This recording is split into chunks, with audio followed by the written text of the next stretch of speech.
coming up, we are talking about that reminder for drivers to give snowplows plenty of space if you encounter them on the roads this morning. We continue to track that winter weather area. Also, plus all that snow and ice is raising new concerns about power outages, what you need to know to keep you and your family safe. Most of the snow off the roads here in Kennewick, but is that going to help drivers this morning? We'll have a road condition update next. From Camp KView Local News, this is Good Morning Northwest. Good morning, everyone. Thanks for joining us. I'm Amanda Mason. I'm Briana Bermensolo. A winter storm warning continues until 12 o'clock today as snow pushed in, and it just continued all night long. It sure did. I mean, it was beautiful for a while, but now it's creating dangerous conditions, which is why a lot of those school closures and delays are starting to continue to come into the newsroom. Let's take a quick look. Kennewick, Richland, Prosser, Pasco, Yakima, Union Gap, Sela are all closed.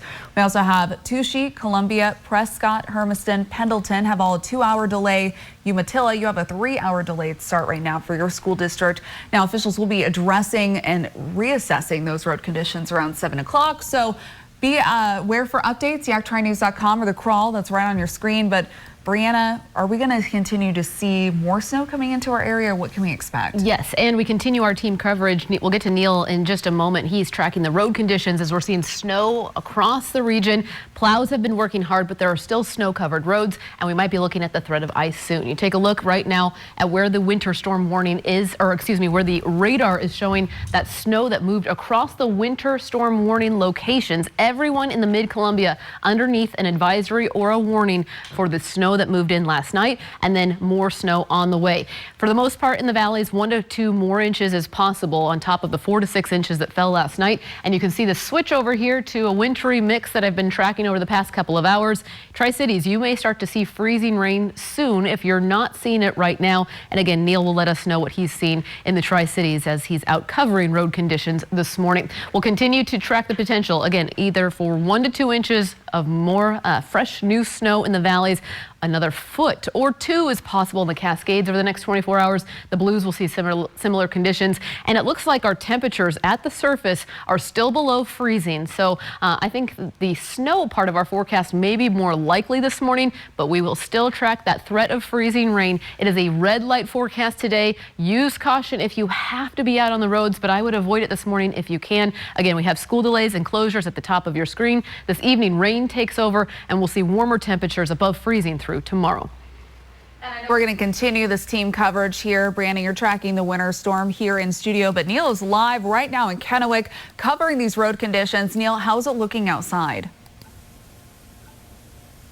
Good morning. We're continuing to see that wintry mix fall here in the Tri-Cities in Kennewick. Now, you can see behind me, this pack of snow is likely what you're going to see if you're heading out the door this morning. Everywhere you go, you're going to see this pack of snow.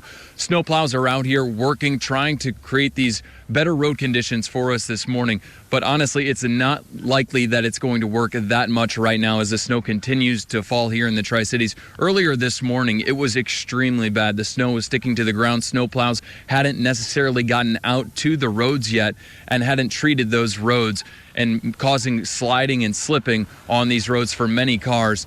I did see one emergency vehicle on the highway early this morning on I-182. State Route 40 is a complete mess with a bunch of accumulation of snow on the ground. We'll continue to keep you updated as the morning goes on, but if you're heading out the door this morning, just reduce your speed and take it easy because it is very, very bad out here this morning. Reporting live in Kennewick, Neil Fischer, Good Morning Northwest.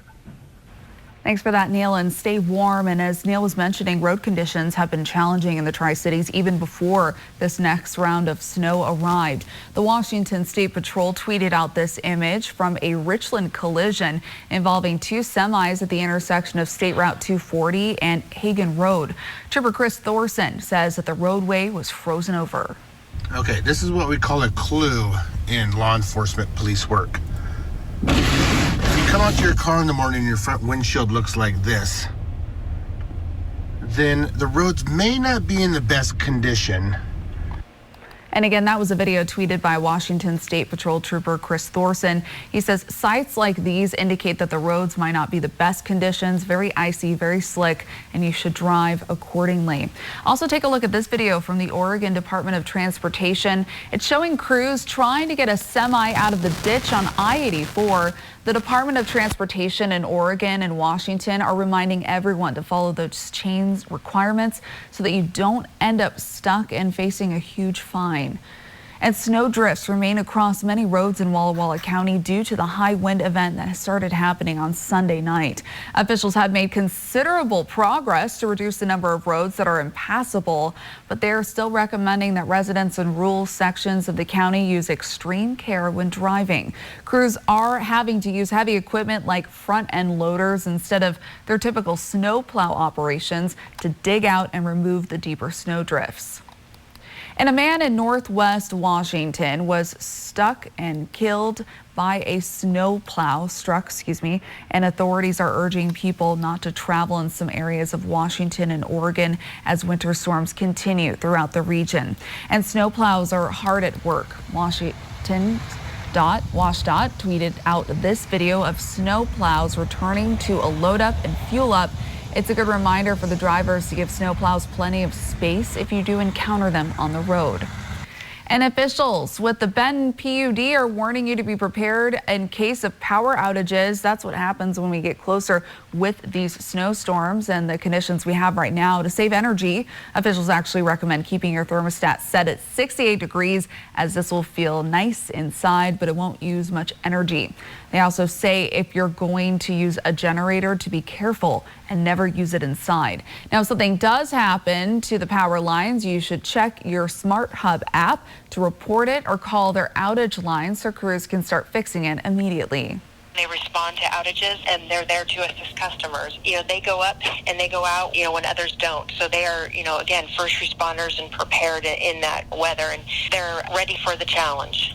Now, some of the most important things that you should have are blankets, flashlights, and batteries.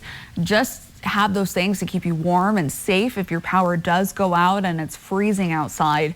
Officials say it's best to be prepared for any kind of event in this cold weather, and there's always a chance of an outage. It's a good idea, too, to check up on your neighbors and call your family to make sure everyone is safe this morning.